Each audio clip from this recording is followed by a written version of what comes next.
How you are in the world matters.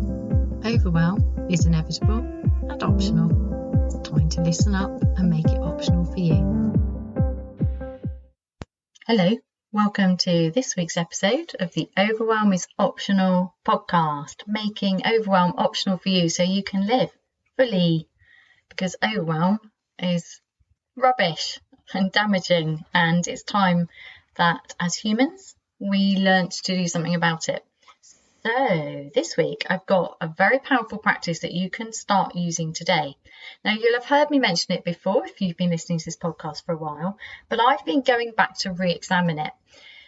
Unexpectedly lovely things. So one of the things I say is always expect the unexpectedly lovely and you will find it, which sounds really nice, right? And this is the problem.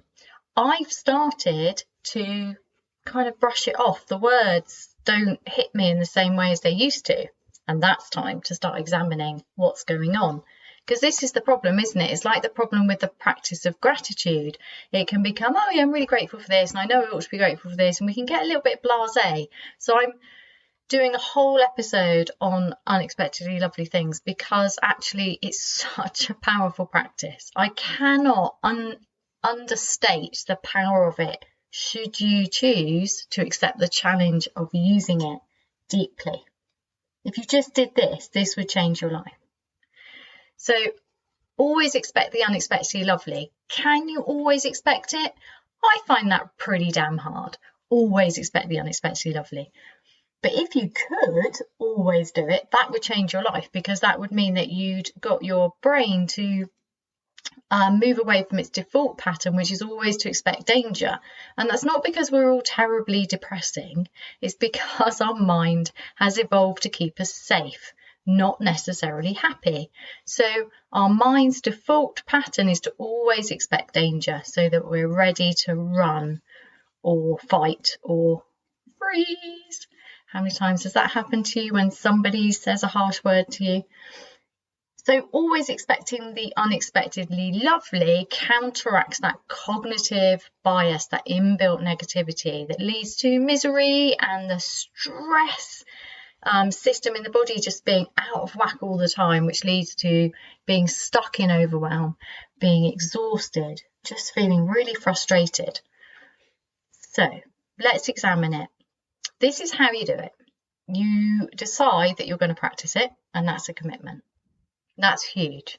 That sounds like, oh, well, that's obvious, Heidi. No, it's not. What have you actually committed to doing it? How are you going to do that? Are you going to set a timer? Are you going to put Post-it notes everywhere? Are you going to get somebody to remind you?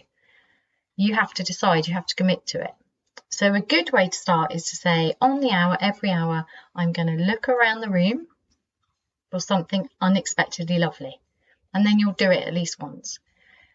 Unexpectedly lovely is really important.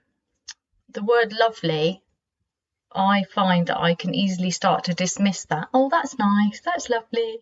I think nice has got to be one of the worst words in a way in the English language, because we go, oh, that's nice. And what does it mean? It's like, I'm fine, that's nice, it's lovely. No, let's just think about that. What is genuinely lovely to you? So right now I can think the incredible softness of not just my dog's ears, but my son's dog's ears. So my gran puppy, her ears are, wow, they're just ridiculously soft. So I can't keep my hands off her ears. Luckily, she likes it. That's really lovely. And it's always unexpectedly lovely because it's so soft. And maybe if she lived with me, I'd be like, oh, there's the soft ears, they're lovely. But because I don't see her all the time, there's that unexpectedness. And it's the unexpectedness that ups the loveliness, because we can become blasé to loveliness. It's only when we haven't had something for a while that it becomes lovely again. And that's a shame, isn't it? So I'm thinking, you go camping and there's no toilet, and then you come home and there's a toilet. And suddenly it's like, oh, this is so nice. Running water when you don't have it, and then you have it again. When something breaks, and then it's mended. Everything just becomes magical again. So how can we keep that? How can we keep the magic of ordinary things coming back to us? Well, by practicing, deliberately looking and expecting to find something unexpectedly lovely. So the idea isn't to, go well out of your way and make it a big deal. The idea is to stay exactly where you are. I mean, you can move around if you want, because good excuse to fidget, because fidgeting's good, because how much do we just spend too much time sitting still? So you just pause and you look around you and you find something unexpectedly lovely, not just lovely. This is so important, because if you've reached a stage where, yeah, your home's lovely, but you can't really feel it anymore because maybe you really want to go on holiday and you can't go on holiday at the moment, it takes away. So we're trying to bring back the magic by deliberately retraining the brain away from looking for threat and danger, and then away from that blasé, oh yeah, well, everything's just the same, to unexpected loveliness. So I'm going to look around the room now. So there's a picture, a painting of a cow. I can't remember the artist, a West Country artist, and I wanted this picture for a long, long time. And I finally got myself one several years ago. And actually it is unexpectedly lovely. But the thing is, because when I walk in the room, it's just part of the room, I don't notice it. It's only by deliberately looking at it and noticing it that I get that magical feeling back. And I actually am drawn to it in the moment, because I was standing in front of it the other day and I looked and I thought, oh, I remember buying this. I remember meeting the artist. I remember wanting this for a long time. And I remember the excitement when it arrived framed. So there's also the bodily memories of that painting. So it's not just the painting, is it? You can go deeper and deeper and deeper. And this is my point. What we're doing here is retraining the attention. And when you train your attention, you change your life, because we live in a very distractible world and the mind wants to always look for threat and danger. So being able to very, very deliberately bring your attention back to what you choose, and I don't just mean for focus and work, I mean from the loops of doom, the nagging endless to-do list, the threats that your mind will create if it can't find any. To be able to do that is powerful. And that's how you get out of overwhelm. That's how you get the headspace you crave. So I'm looking at this cow picture now, and it brings lots of things to mind and to my body. This feeling of ease and joy, the memory of going out of my way to meet the artist and talk to her and see where she painted. How exciting was that? What a privilege. How lucky was that? Being there with my partner. How nice is it to have a partner who will go with me to look at a painting, even though it's not his kind of painting? There's just so many things. You can find something very small and deliberately look for unexpected loveliness in it, and you will find it. It might take, actually it will take effort, because the point is you're not looking for lovely things. You're looking for unexpected loveliness. So you can pick something that's already lovely, but look for something unexpected about it. Because the unexpected nature is what, because it's harder work and it requires focus, that's what's retraining the attention. Can you see the difference? If you just look around you and go, well, that's lovely, it can be nice. But if you want to really nail this, if you want a real shift in your ability to control your attention, go for depth. So it's a very, very tiny practice. And the depth of it, the impact on your life, is completely determined by how you choose to use it. And that's why I go back to step one, is the commitment. It's not easy. It's easy to say you're going to do it. It's easy to say, oh yeah, I'm going to start being more grateful, noticing and appreciating my surroundings. But actually that's not the way we're wired. Not most of us. We're wired to find threat and danger.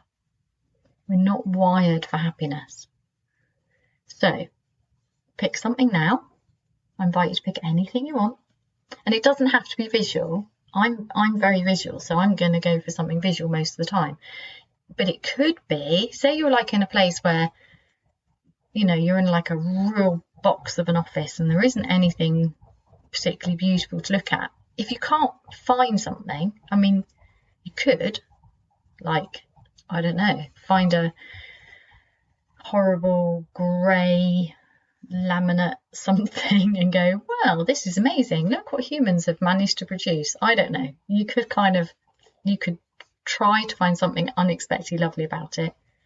I have no idea, because I'm not in that box with you. I'm in my office, and so for me, I've deliberately put lovely things in it so it's easier. But it doesn't have to be something visual. So if there's nothing external that's easy, because always, although I'm saying it's good to make it difficult because that retrains the attention, you still want to start easy. Don't be so hard on yourself. So getting out of your head, and you can close your eyes for a moment if you want to, and then into the body. Notice how the body's feeling and find the part of the body that feels most happy, most at ease, and just enjoy that. Because if you had toothache, that'd be really hard, right? So if you haven't got toothache right now, or back pain, or something niggling, that's freedom from that. That's really nice. But we only tend to notice when the pain stops. So taking some time to get out of the head into the body and saying, oh, that's really nice. I used to have a pain there and I haven't now, or I used to have a stiff neck and now I can move it. Oh, that's so nice. Can you see? And then you can go in deep inside every cell in your body, and you can allow that feeling of ease and joy and space to spread through the body. And that increases the unexpected loveliness.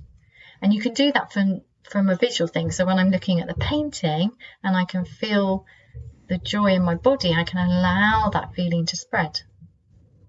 Can you see? So there's lots of ways to make it deeper. So step one is to make the commitment. And to make a commitment, you usually need some sort of reminder or accountability. That's part of the commitment. I'm actually going to do what I say. So I'm going to make it possible and easy. So you could have an accountability buddy, you could have post-it notes, you could use some tech to set a reminder, whatever works for you. Next is to do it. And thirdly is to notice how you do it, and then to deepen it. So it's a bit like what you're doing is taking something very small and getting as much from it as possible. So it's allowing ease and joy and loveliness to be given to you, because it's all there, but our minds block it out.